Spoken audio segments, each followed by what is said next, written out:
Bismillahirrahmanirrahim. Alhamdulillahirabbil alamin wassalatu wassalamu ala asyrafil anbiya'i wal mursalin wa ala alihi wa sahbihi ajma'in. Subhanaka la ilma lana illa ma 'allamtana innaka antal alimul hakim. Rabbi shrah li sadri wa yassir li amri wahlul 'uqdatam min lisani yafqahu qawli. Amma ba'd. Alhamdulillah ala nikmatil Islam, alhamdulillah ala nikmatil iman wa kafa biha min ni'mah. Alhamdulillah, segala puji bagi Allah Subhanahu wa taala yang memuliakan kita dengan agama Islam, yang memberikan kedamaian kepada kita lewat agama Islam, yang memberikan penuntun untuk kita yaitu Nabi kita Nabi Muhammad sallallahu alaihi wasallam. Dan juga kita dikasih takdir sama Allah Ta'ala untuk bisa mencicipi nikmat-nikmat keimanan tersebut. Kita dimampukan untuk duduk di majelis taklim, kita dimampukan untuk berzikir, kita dimampukan untuk bermunajat, kita dimampukan untuk melakukan perkara-perkara yang insya Allah akan kita tuai kebaikannya nanti di hari akhirat, yang akan menjadikan kita hamba-hamba yang dihapuskan dosanya oleh Allah Subhanahu wa taala, diangkat derajatnya oleh Allah Subhanahu wa taala, diberatkan timbangan kita, dihapuskan catatan-catatan buruk dari buku amal kita, tidak dipermalukan kita di hadapan halayak ramai, tidak dipermalukan kita di hadapan seluruh umat manusia kelak nanti di hari akhirat. Dan semoga berkah dari perkara-perkara yang semacam ini kita disambungkan ruh kita kepada orang-orang soleh, disambungkan ruh kita kepada manusia-manusia yang menjadi petunjuk dari Allah Ta'ala, bahwasanya di dalam diri mereka ada banyak sekali warisannya Nabi Muhammad SAW.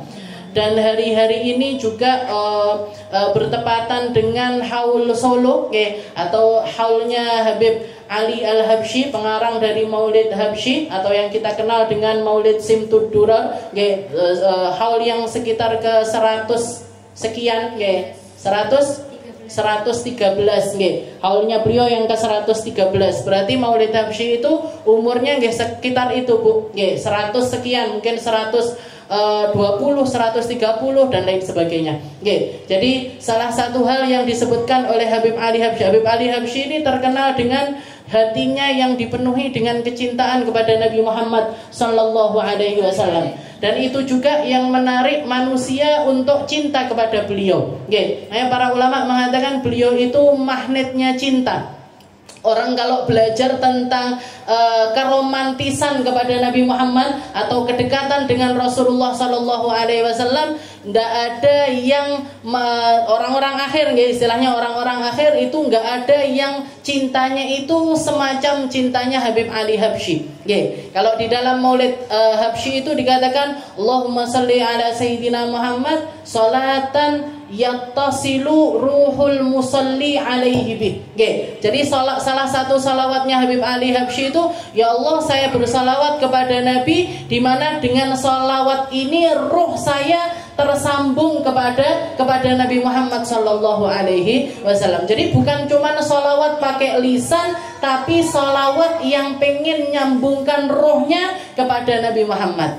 Kalau Imam Basaudan, Syekh Abdullah Basaudan, di akhir itu salawatnya beliau, Allahumma shalli ala Sayyidina Muhammad salatan bil lisanil jami'ah fil hadratil wasi'ah salatan tumiddu biha jismi min jismi wa ruhi min ruhi wa qalbi min qalbi. Maksudnya apa? Ini semacam ini sejalan dengan apa yang diucapkan sama Habib Ali Habsyi. Dia pengen ruhnya tersambung kepada Nabi Muhammad sallallahu alaihi wasallam. Kalau Syekh Abdullah Basaudan pakai bahasa tumiddu biha jismi min jismi. Dengan salawat ini ya Allah, semoga ruh bahkan jasadku tersambung dengan jasadnya Nabi, hatiku tersambung dengan hatinya Nabi, ruhku tersambung dengan rohnya Nabi, sirku tersambung dengan sirnya Nabi, ilmuku tersambung dengan ilmunya Nabi, amalku tersambung dengan amalnya Nabi, akhlakku tersambung dengan akhlaknya Nabi,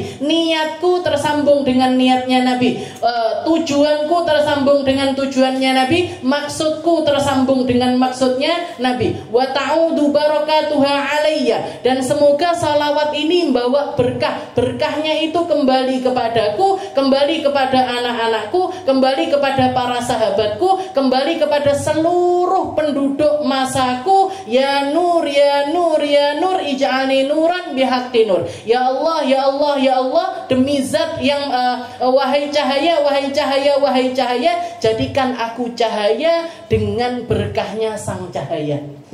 Jadi ini bahasanya Syekh Abdullah Basaudan. Jadi sejalan ini orang-orang para pecinta ini memiliki kapasitas. Jadi mikirkan ungkapan cintanya itu yang nggak bisa dibikin-bikin.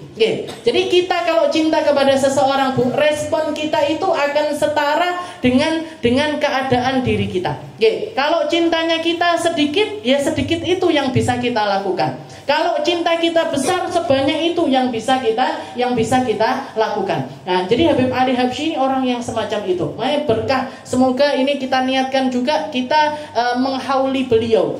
Masih nggak mau Yasin, nggak mau tahlil, nggak apa-apa. Maca hadroh basaudan podo ae. Panggah entuk pahala. Dan semoga kita termasuk minal hadirin wa ma'al hadirin wa min ahlil hudur. Kita masuk di dalam golongan yang mereka hadir, yang dihadirkan sama Allah Ta'ala bersama orang-orang yang hatinya juga hadir di seluruh penjuru dunia. Jadi Habib Ali Habsyi ini memang luar biasa di dalam amaliyahnya kepada Allah Subhanahu wa Ta'ala. Hari-harinya penuh dengan cinta, hari-harinya penuh. Jadi sampai para ulama itu mengatakan seakan-akan nggak ada lagi tempat di dalam hatinya beliau kecuali kecintaan kepada Rasulullah Shallallahu Alaihi Wasallam.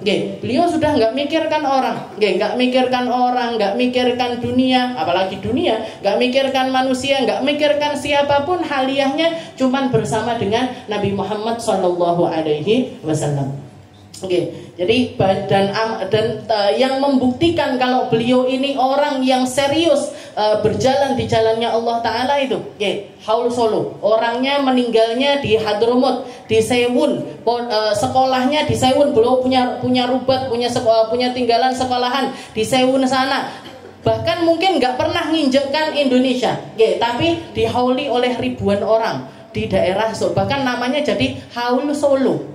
Haul Solo. Ini padahal bukan orang Solo, orang Hadramut sana. Tapi kenapa kok jadi diperingati sebagai Haul Solo? Jadi istilahnya gelaran acaranya orang Solo semuanya. Sampai semua istilahnya pejabat-pejabat negeri itu, daerah itu juga ikut turun tangan di dalam pelaksanaan acara tersebut. Enggak lain, enggak bukan karena Allah Ta'ala ingin memperlihatkan ini loh. Kalau aku sudah cinta kepada seseorang, ini orang tersebut akan aku kasih taukan, akan aku kenalkan kepada orang-orang setelahnya, dimanapun, menembus batas waktu dan juga tempat. Nembus batas waktu dan juga tempat. Orangnya jauh di sana, kuburannya jauh di sana, tapi di sini diperingati oleh bahkan ribuan orang. Walaupun istilahnya kalau dilihat sampai istilahnya tambah sekarang ini kan bukannya tambah surut, tambah rame. Haul Solo itu. Padahal waktu dulu saya pernah ikut Haul Solo itu cuma sekali tok, sebelum menikah. Itu pun saya ngelihatnya udah jubel nggak karu-karuan, laki perempuan campur baur. Makanya kalau ada orang nanya sama saya, Ustazah datang apa enggak Haul Solo, saya nggak bisa ngelarang tapi juga nggak menyarankan. Saya nggak bisa ngelarang orang untuk datang Haul Solo, tapi juga nggak menyarankan perempuan untuk ikut Haul Solo karena keadaannya tambah sekarang ini tambah istilahnya ikhtilatnya itu luar biasa. Jadi maksudnya nggak ada batasan antara laki-laki sama perempuan, campur baur jadi satu. Walaupun semua orang dengan niatnya masing-masing, semua orang dengan tujuannya masing-masing, tapi kalau perempuan saya sarankan di rumah aja. Di rumah aja. Tapi juga saya nggak ngelarang kalau ada orang berangkat ke Haul Solo. Ya semuanya pakai niatnya masing-masing, semuanya pakai keinginannya masing-masing. Yang penting tujuannya dan juga keadaan hatinya. Yang perlu kita hadirkan. Nggih, makanya para ulama itu mengatakan kam min qaribin ba'id wa kam min ba'idin qarib. Berapa banyak orang jauh tapi dekat, berapa banyak orang dekat tapi jauh. Semoga kita masuk yang dekat. Nggih, masih enggak hadir tapi hati kita nyambung sama Habib Ali Habsyi. Kita lanjutkan pembahasan kita di dalam kitab Wasailul Wusul ila Syamailir Rasul ila an qala al-muallif rahimahullahu taala wa nafa'ana bi ulumi fid dharain amin al-fasl tsalits fi sifati sya'rihi sallallahu alaihi wasallam wa syaibihi wa khidabihi wa ma yata'allaqu bidzalik. Oke, kita masuk di pasal yang ketiga setelah kemarin kita bahas tentang sifat pandangan mata Nabi dan juga kuhulnya Nabi atau celaannya Rasulullah Sallallahu Alaihi Wasallam. Sekarang beliau membahas tentang sifat rambutnya Nabi. Walaupun di awal kita sudah bahas nggih, mulai kriteria fisiknya Nabi secara umum ini, rambut ini sudah dibahas. Tapi di sini nggih, Syekh An-Nabhani, Syekh Yusuf bin Ismail An-Nabhani naruh satu pasal lagi nggih yang membahas lebih detail tentang rambutnya Rasulullah sallallahu alaihi wasallam. Nggih, beliau mengatakan karena Rasulullah sallallahu alaihi wasallam rajilash sya'ar hasanahu laisa bis-sabti walal ja'dil qatid. Katanya Nabi Muhammad itu adalah seseorang yang rambutnya itu enggak lurus sekali tapi juga enggak keriting sekali. Wa kana idza masyatahu bil mushti, kalau beliau bersisiran ya'ti ka'annahu hubukur ramal. Beliau kalau selesai sisiran itu rambutnya itu bentuk kayak gelombang-gelombang pasir. Kalau kita melihat pasir, karena naik turun. Nah, ini Rasulullah kalau sudah selesai sisiran, rambutnya Nabi itu kayak gelombang yang ada di pasir. Wa rubbama ja'alahu ghadaira arba'an. Kadang-kadang Rasulullah itu lebih sering rambutnya diurai. Jadi beliau lebih sering rambutnya diurai dan rambutnya beliau kan panjang. Kadang-kadang di bawahnya ini syahmil udun, di bawahnya daging yang ada di telinga. Kadang-kadang di antara sini ar-raqib, kadang-kadang di belakang sampai ke batas belakangnya leher. Kadang-kadang kalau dipanjangkan lagi sampai ke atasnya pundak. Tapi kalau sudah di atasnya pundak nanti dipotong sama Nabi. Sudah di atasnya sampai ke pundak dipotong lagi sama. Makanya para ulama mengatakan rambutnya Nabi itu bainal wafrah wal jummah. Mesti di bawahnya telinga tapi di atasnya pundak. Di bawahnya telinga tapi di atasnya pundak. Rasulullah lebih sering rambutnya itu diurai. Lebih sering rambut itu diurai. Maksudnya enggak dikepang. Kok dikepang? Dikuncit istilahnya. Lebih sering diginikan apa tadi namanya? Diurai sama beliau, tapi kadang-kadang juga dijepit. Kalau beliau ngikat rambutnya, rambut ini dibagi jadi 4. Dibagi jadi 4. Di sini dikuncit sama Nabi, di sini lagi dikuncit lagi, di sini dikuncit, di sini dikuncit. 4. Itu biasanya beliau lakukan kalau beliau lagi perjalanan jauh, sumuk atau agak sulit rambutnya itu kalau dibiarkan terurai seperti itu maka dikuncit sama Rasulullah sallallahu alaihi wasallam. Jadi makanya di sini kata wa rubbama ja'alahu ghadairan arba. Kadang-kadang beliau nguncir rambutnya itu jadi 4 bagian. Yukhriju kulla udunin min baini ghadiratain. Tapi Rasulullah ketika nguncit itu enggak dikuncit gini, enggak dikuncit kayak kuncitannya kita langsung semuanya gini, enggak. Ini jadi dikuncit di sebelah sininya tapi bagian bawahnya itu diurai. Jadi panggah keren. Di sini keren, ini bawah sininya tetap diurai. Di sini dikuncit lagi, bawahnya diurai. Itu rambutnya cara Rasulullah di dalam nguncir rambutnya. Jadi enggak semuanya dijepit seperti itu, enggak, tapi bagian bawahnya itu tetap diurai sama Nabi. Wa rubbama ja'ala sya'rahu ala udhunayhi fatabdu sawalifuhu tatala'la.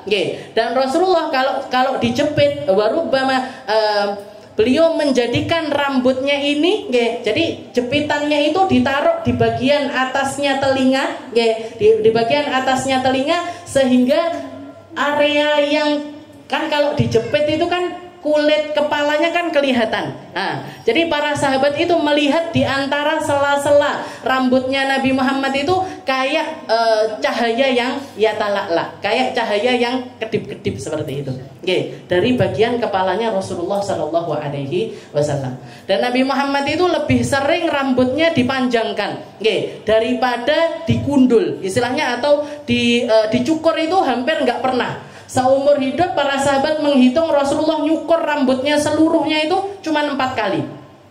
Cuma 4 kali beliau botakin rambutnya. 3 kalinya beliau lakukan ketika nusuk, ketika beliau berangkat ihram, ketika beliau melakukan ihram. Pertama ketika ihram di Hudaybiyah, beliau sudah berangkat dari Madinah, berangkat sudah belu-belan kain ihram, sudah para sahabat semuanya diajak dan lain sebagainya. Tapi nyampe ke Hudaybiyah dicegat sama orang-orang kafir Quraisy, nggak boleh berangkat umroh.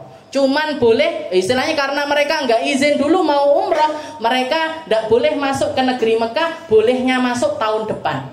Nah, jadi ini Hudaybiyah ini, umrah Hudaybiyah ini, yang akhirnya terjadi namanya Sulhul Hudaybiyah, perjanjian damai di Hudaybiyah. Yang kalau jenengan dengar kisahnya, Rasulullah bikin perjanjian, nomor 1, antara orang Mekah sama orang Madinah selama 10 tahun nggak boleh ada peperangan sama sekali. Setelah itu aturan yang kedua, kalau ada orang Mekah pergi ke Madinah harus dikembalikan ke Mekah. Tapi kalau ada orang Madinah balik ke Mekah, maksudnya mau murtad, kembali ke agama asalnya, harus dikembalikan. Nah, ini kalau dilihat secara kasat mata, ini perjanjian yang sangat-sangat merugikan umat Islam. 10 tahun nggak boleh peperangan masih masuk akal. Tapi kalau orang Mekah pergi ke Madinah harus dikembalikan, orang Madinah berangkat ke Mekah kudu dibalik nih. Istilahnya orang Mekah pergi ke Madinah tidak boleh, orang Madinah pergi ke Mekah boleh. Maksudnya untuk kembali ke agamanya lagi itu diperbolehkan. Nah, itu yang terjadi namanya Sulhul Hudaybiyah. Dan kisahnya kita tahu, Rasulullah SAW kan, para sahabat jangan bayangkan sudah belu-belan kain ihram, sudah mau berangkat, sudah mau tawaf, mau sa'i, siap semuanya, sudah ngambil mikot, sudah menyediakan hewan-hewan yang dipakai untuk nyembelih dan lain sebagainya. Tahu-tahu dibatalkan. Nggak boleh masuk negeri Mekah. Tapi dituruti sama Nabi. Dituruti sama Rasulullah SAW. Akhirnya terjadi yang namanya Sulhul Hudaybiyah tersebut. Tapi mayoritas sahabat ini gelo sama keputusannya Rasulullah SAW. Maka dikatakan Rasulullah ketika teriak-teriak, ketika mengatakan ya sudah kita batalkan. Kalau udah ihram kan harus dibatalkan. Kalau misalkan kita nggak jadi ihram itu harus dibatalkan. Caranya membatalkan ya nyembelih hewan sama tahallul, motong rambut. Rasulullah bilang, mengumumkan kepada sahabat, ayo ndang kambingnya disembelih semuanya, meneng kabeh. Ayo rambutnya dicukur semuanya, meneng kabeh. Jadi ngomong ke sini enggak dinggep, ngomong ke sini enggak dinggep karena saking gelo nih. Ini kalau kita mau ngerasakan jenengan berangkat umroh sudah nyampe Jeddah ujuk-ujuk dideportasi. Gelone kaya apa kan, gelo sekali. Nah, ini seperti itu keadaannya. Para sahabat begot, nggak ada yang mau nuruti apa yang dikatakan sama Rasulullah SAW. Nah, akhirnya, ketika beliau masuk ke dalam kemah, di situ ada Sayyidah Ummu Salamah, salah satu istrinya Nabi. Rasulullah curhat sama Ummu Salamah, iki piye iki wong-wong nggak gelem nurut sama saya. Nggak ada yang mau motong rambutnya, nggak ada yang mau nyembelih hewan korbannya. Katanya Sayyidah Ummu Salamah, ya Rasul, nggak usah risau, istilahnya jenengan itu kalau mau nyuruh sama orang-orang, lisan hal itu lebih fasih daripada lisan makal. Kita nyontohin itu lebih mengena kepada orang daripada kita cuman ngomong aja. Jenengan keluar, ya Rasul, keluarlah sembelih hewan korbanmu, setelah itu cukur rambutmu, maka para sahabat akan melakukan hal yang sama. Maka dikatakan waktu itu Rasulullah langsung pergi ke kambingnya Nabi, kambingnya Nabi disembelih sama Rasul. Setelah itu beliau manggil sahabat namanya Harash bin Umayyah al-Khuzai. Nah, itu disuruh sama Nabi untuk nyukur rambutnya Rasulullah sallallahu alaihi wasallam. Dan ketika beliau mau mulai nyukur, Rasulullah bilang ibda bil yamin. Mulai dulu dari yang kanan. Kanan dulu dicukur. Setelah kanan dicukur, rambutnya ini dibagikan kepada para sahabat yang lainnya. Setelah itu dicukur sebelah kirinya ini juga dibagikan kepada para sahabatnya Rasulullah sallallahu alaihi wasallam. Itu yang pertama, Sulhul Hudaybiyah. Rasulullah cukuran pelontos itu ketika terjadi Sulhul Hudaybiyah. Nah, setelah itu yang kedua, Umratul Qadha, tahun berikutnya. Tahun itu batal umrah, tapi diizinkan sama orang-orang Mekah untuk umrah tahun berikutnya. Nah, Rasulullah berangkat lagi tahun berikutnya untuk melaksanakan umrah. Dan itu pun dikatakan Rasulullah cuma boleh menetap di negeri Mekah cuma 3 hari. Cuma boleh menetap di Mekah itu cuma 3 hari. 3 hari itu yang digunakan sama Rasulullah untuk umrah.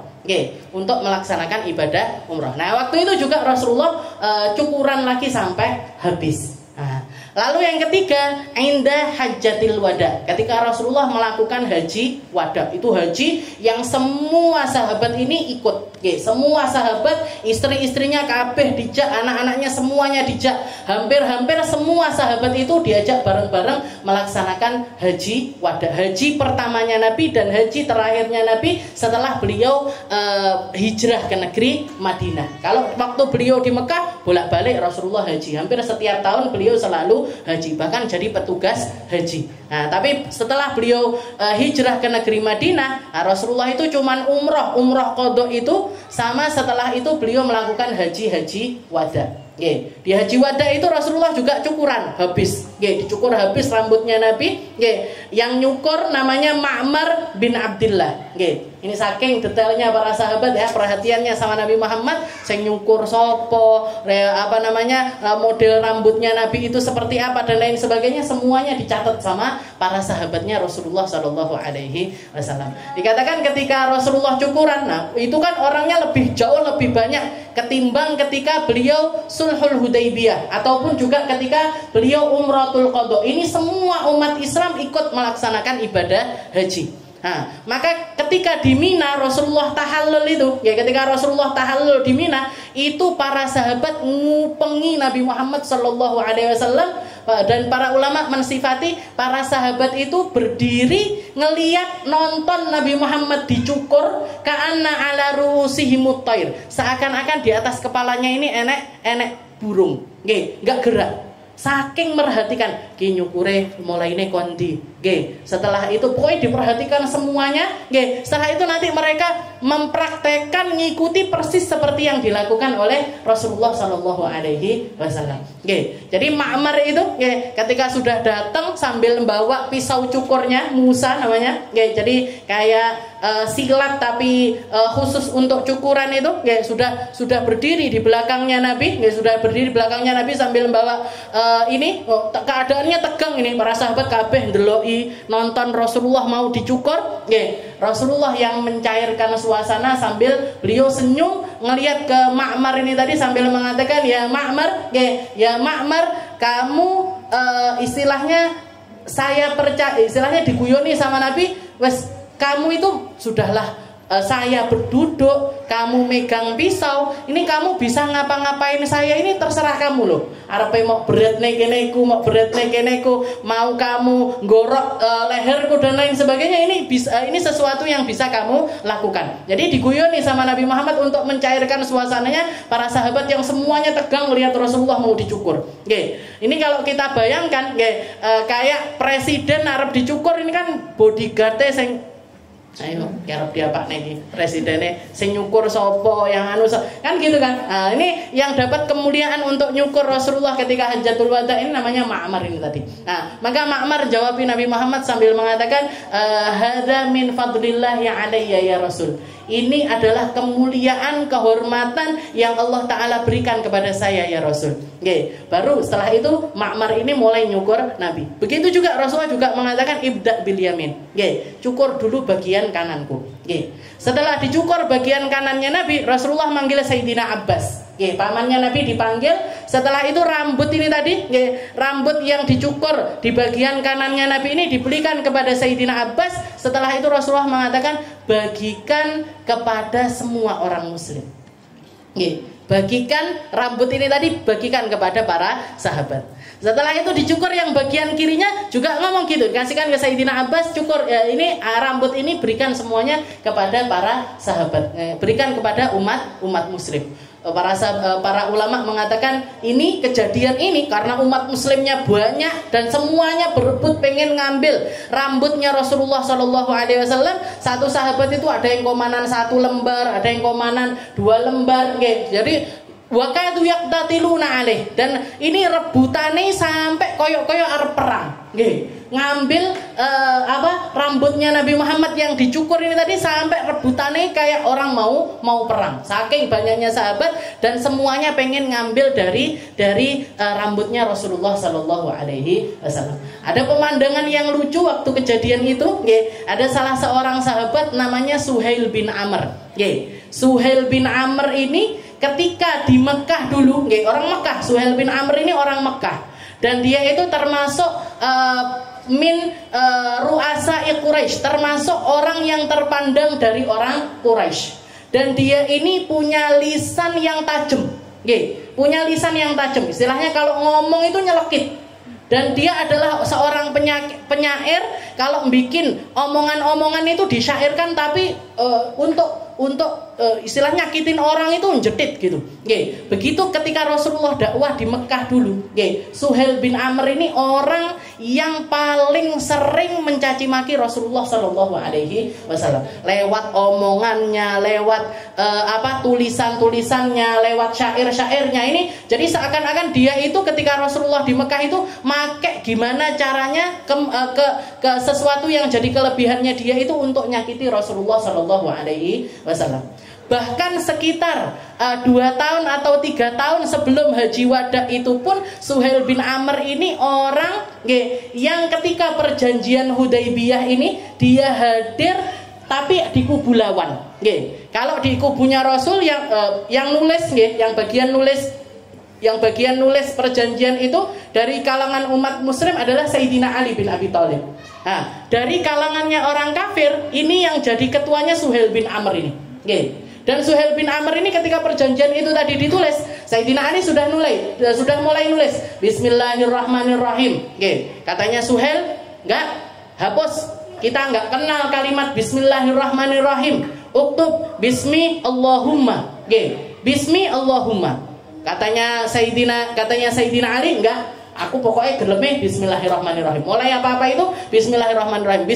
Bismi Allahumma itu kebiasaannya orang kafir Quraisy. Katanya Nabi Muhammad, hapusan, gantina. Akhirnya baru dihapus, setelah itu diganti. Setelah itu tulisannya lagi, setelah itu min Muhammad Rasulullah. Ini perjanjian disaksikan oleh Muhammad Rasulullah. Katanya Suhail bin Amr ini mengatakan, kalau kita percaya kamu Rasulullah, ini perjanjian nggak akan terjadi, nggak perlu terjadi. Hapus, uktub Muhammad bin Abdullah. Hapusan, bukan Muhammad Rasulullah tapi tulisan Muhammad bin Abdullah. Katanya Sayyidina Ali, wallahi la amsah, demi Allah mau aku ngapus ini tadi tidak mau ya Rasul. Pokoknya gimana caranya ini, pokoknya harus Muhammad Rasulullah perjanjian ini. Katanya Nabi Muhammad, hapusan. Hapusan tulisannya Rasulullah itu hapus. Katanya Sayyidina Ali, mau hapus. Enggak mau ya Rasul. Setelah itu Rasulullah mengatakan, kalau gitu tunjukin aja aku di mana tulisan Rasulnya itu yang mana. Tulisan Rasulullahnya itu yang mana. Katanya Sayyidina Ali, enggak mau nunjukin juga. Karena Rasulullah kan nggak bisa baca, nggak bisa nulis, jadi beliau nggak tahu mana ini tulisan Rasulullah itu yang mana, nggak tahu. Akhirnya Rasulullah ngambil, jadi tangannya itu ditaruh di ludahnya, beliau naruh sembarangan di bagian untuk dihapus, dan yang dihapus itu tepat di tulisan Rasulullah. Baru setelah itu ditulis Muhammad bin Abdullah. Jadi Suhail bin Amr ini ketika perjanjian Hudaibiyah itu masih jadi orang yang kekeh, nggak percaya sama Rasulullah SAW, dan bahkan dikatakan adiknya Suhail bin Amr itu termasuk orang yang ngikuti agamanya Nabi. Adiknya Suhail ini orang yang ngikuti agamanya Nabi. Suhail ketika keluar untuk mengadakan perjanjian Hudaybiyah ini, adiknya dikurung, diikat di kamar. Dikurung, diikat di kamar. Tapi dia bisa ngeloloskan diri. Dia bisa ngeloloskan diri, lari pergi ke lembah Hudaybiyah. Jawabannya nututi. Ini kalau aku datang sebelum perjanjian Hudaybiyah, aku bisa gabung sama orang-orang Madinah. Tapi kalau aku datang setelah terjadinya perjanjian, mesti aku nggak boleh pergi ke negeri Madinah. Dan ternyata benar, Rasulullah tanda tangan, orang-orang kafir Quraisy tanda tangan, adiknya Suhail datang. Digujer karo kakake, nggak boleh ikut ke kaumnya Rasulullah Shallallahu Alaihi Wasallam. Tapi ditenangkan sama Nabi. Tenang aja kamu, nanti ada caranya Allah Taala untuk menyelamatkan dirimu. Si adiknya Suhail ini, karena dia sudah istilahnya dia sudah Islam, tapi karena ada perjanjian itu mau berangkat ke Madinah nggak bisa, arepe balik neng Mekah yo wis ndak gelem, akhirnya dia memilih untuk tinggal di jalanan di antara Mekah sama Madinah. Dia tinggal di jalanan antara Mekah dan Madinah, dan kerjaannya itu ngerampok siapapun yang lewat. Siapapun orang yang lewat jalan itu dirampok, duitnya diambil, kudanya diambil, hartanya diambil, dan lain sebagainya. Setelah itu dia bikin base camp untuk orang-orang Mekah yang pengen ke Madinah tapi tidak oleh. Karena Rasulullah di waktu itu setelah perjanjian itu, setiap ada orang berangkat ke Madinah, dia mau masuk Islam sama Rasulullah, pulang kamu. Datang lagi, pulang, disuruh pulang terus sama Nabi, karena Rasulullah ngikuti apa yang ada di perjanjian tersebut.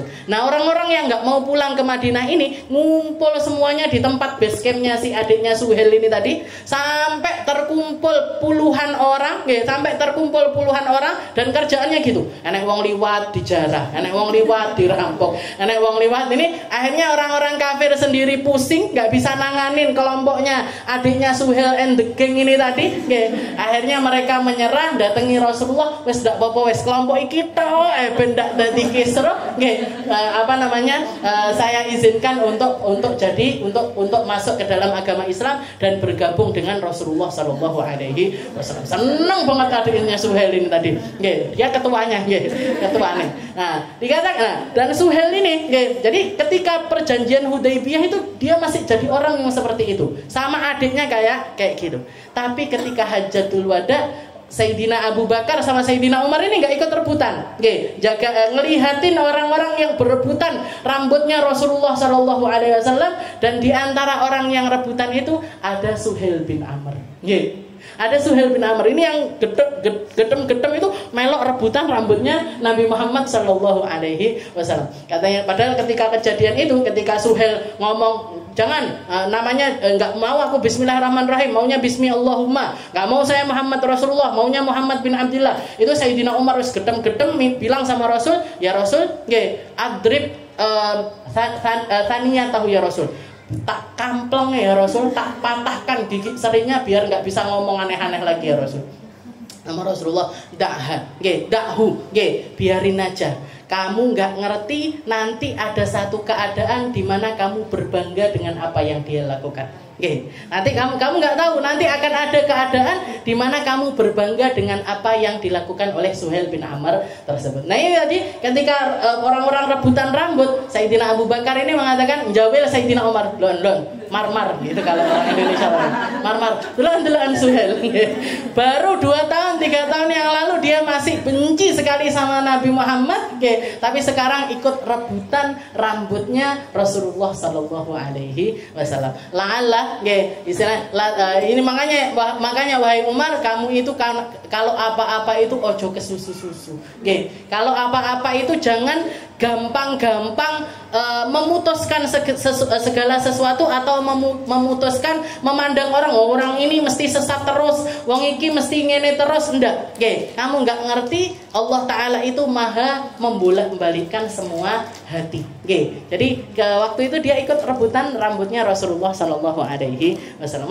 Kalau jenengan lihat para sahabatnya Nabi itu banyak banyak yang kebagian rambutnya Nabi Muhammad. Banyak yang kebagian rambutnya Nabi, dan itu ada yang mereka wariskan ke anak cucunya, ada yang dipakai untuk ngambil berkah kayak Ummu Sulaim itu. Ummu Sulaim itu dapat rambut janggutnya Nabi ditaruh di dalam bejana, ditaruh di kayak girbah gitu. Girbah itu kayak ceret, ditaruh di ceret, semua anak cucunya itu disuruh minum dari air ceret itu. Ngambil berkah dari rambutnya Rasulullah Shallallahu Alaihi Wasallam. Setelah itu Sayyidina Utsman juga ketika salah satu wasiatnya beliau sama pembantunya, nah dikasih satu kantong, nanti kalau aku meninggal taruh ini, yang ada di kantong ini taruh di bawah lidahku. Apa ini wahai Sayyidina Utsman? Ini rambutnya Rasulullah Shallallahu Alaihi Wasallam. Saya berharap kalau nanti saya meninggal ada rambutnya Nabi di bawah lidah saya, itu akan mempermudah saya di dalam menjawab pertanyaannya para malaikat yang nanya di dalam kubur.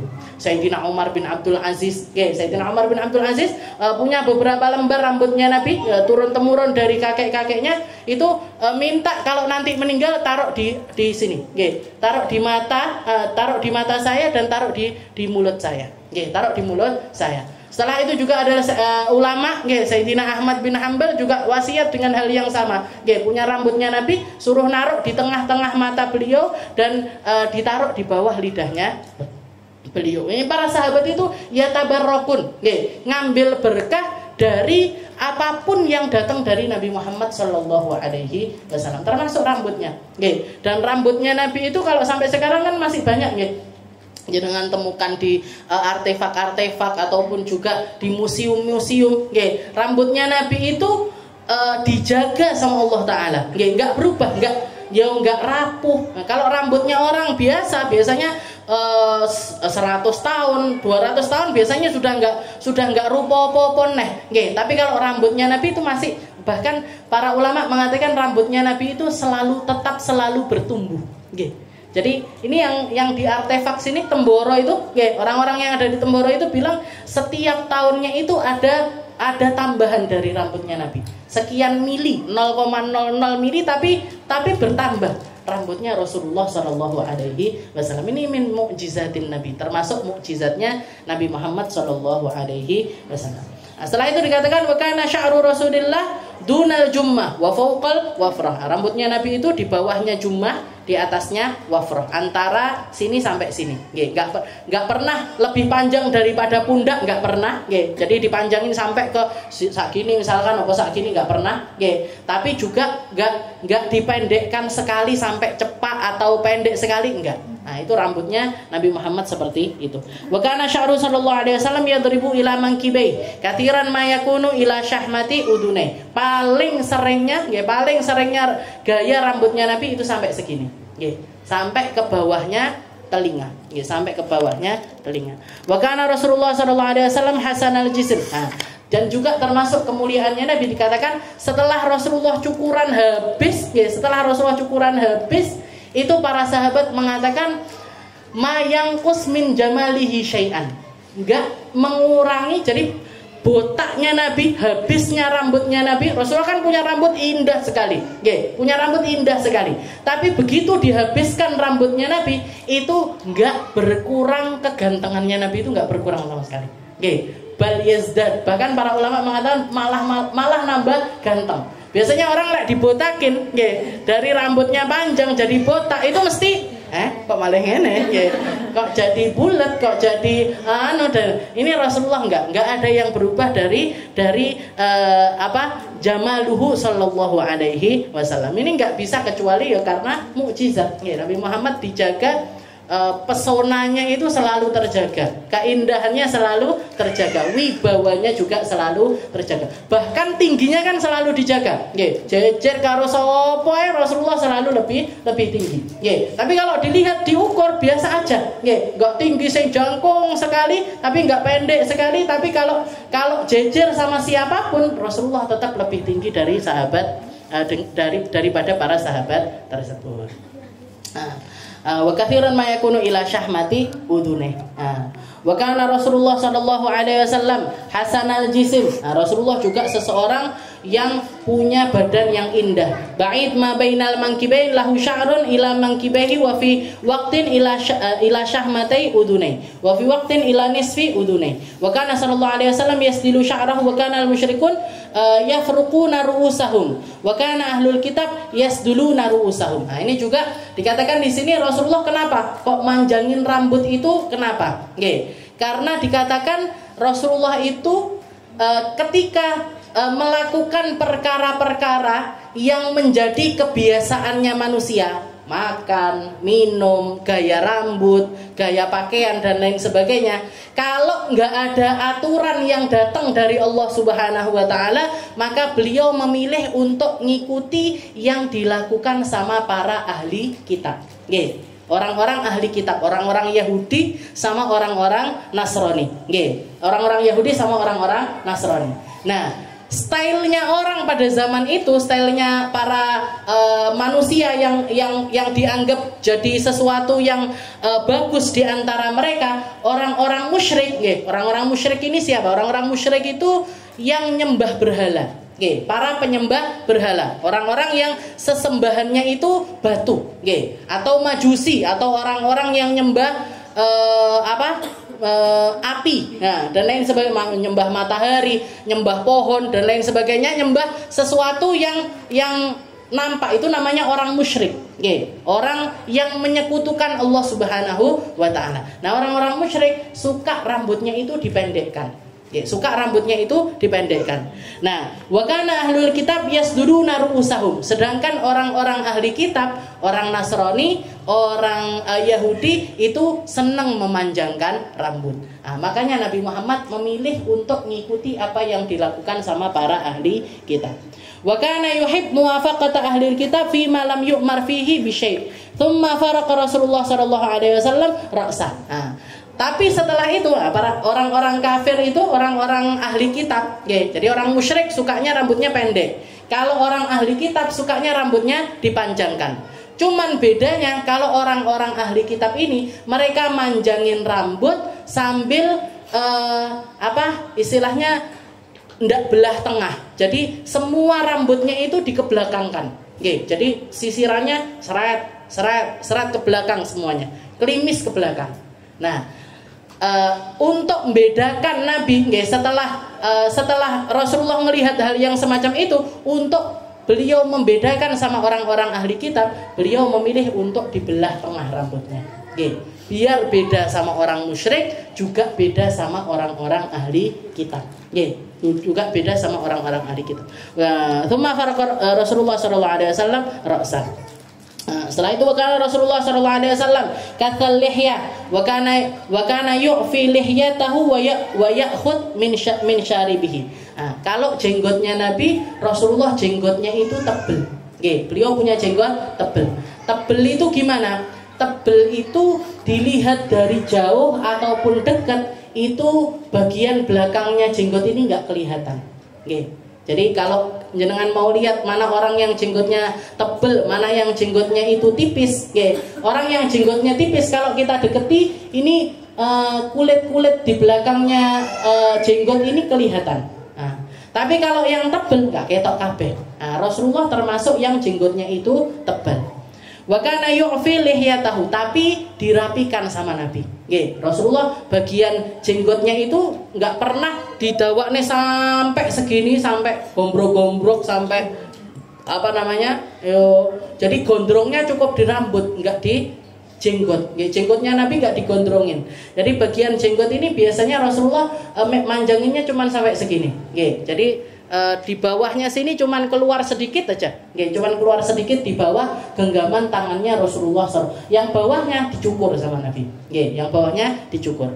Wa ya'khud min syaribihi, bagian kumisnya juga gitu, bagian kumisnya dipotong sama Nabi sehingga bagian merah-merah bibirnya Nabi itu tetap kelihatan.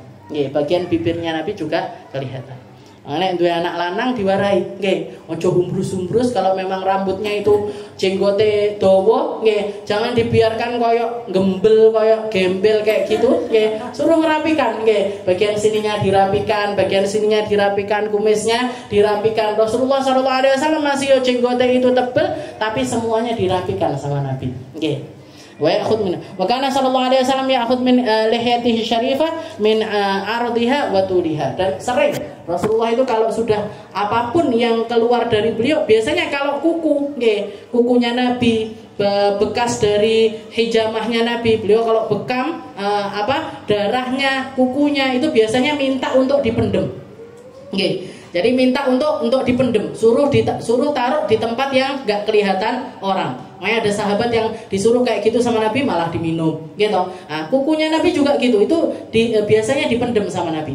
Tapi kalau rambut, mau itu rambut jenggot, mau itu rambut kumis ataupun rambut kepala, itu selesai cukuran mesti dibagi-bagikan kepada para sahabat. Makanya kalau jenengan lihat kok banyak ini punya rambutnya Nabi, ini punya rambutnya Nabi, ini punya rambutnya Nabi. Nah, itu karena Rasulullah rambutnya itu memang dibagi-bagikan. Jadi cukuran dibagikan, cukuran dibagikan, cukuran dibagikan. Nah, haliahnya para sahabat kebanyakan banyak di antara mereka yang seperti itu. Nanti meninggal wasiatnya bawa ini dikubur saya, bawa ini kubur saya. Tapi sebagian lagi diwariskan, diwariskan ke anaknya, diwariskan ke cucunya, diwariskan ke siapa. Makanya kalau kita melihat ada hal-hal yang semacam itu, gimana? Boleh nggak kita percaya? Karena kalau dilihat kan di sini ada artefak, di sini ada artefak, di sini ada peninggalan. Di yang dekat Temboro ada. Nanti di Bandung di Masjid Al Jabbar itu juga ada artefak. Di Malaysia juga ada, di Turki juga ada. Ini yang mana ini yang benar? Yang mana ini yang benar? Boleh nggak kita percaya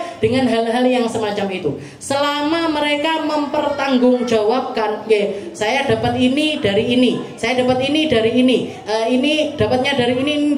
Jadi silsilahnya itu tadi jelas, maka silahkan percaya.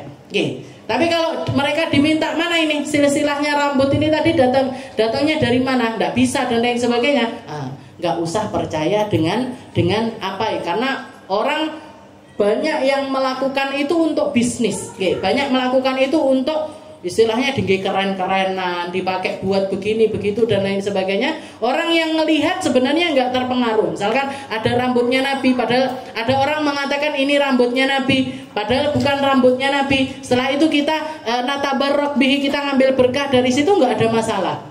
Yang masalah kan orangnya ini. Yang masalah orang yang ngaku-ngaku kalau ini rambutnya Rasulullah Shallallahu Alaihi Wasallam. Dan Rasulullah mengatakan man kadzaba alayya muta'ammidan falyatabawwa maq'adahu minan nar. Orang yang berbohong atas nama diriku maka wis cepak-cepak ae panggone ning gone neraka. Naudzubillahi min dzalik. Karena lihiyatuhu wa khidabuhu, nanti di sini dibahas tentang gimana caranya Rasulullah semiran, gimana caranya Rasulullah memperlakukan rambut, ubannya dan lain sebagainya. Nanti dijelaskan semuanya insyaallah di pertemuan selanjutnya. Wallahu a'lam.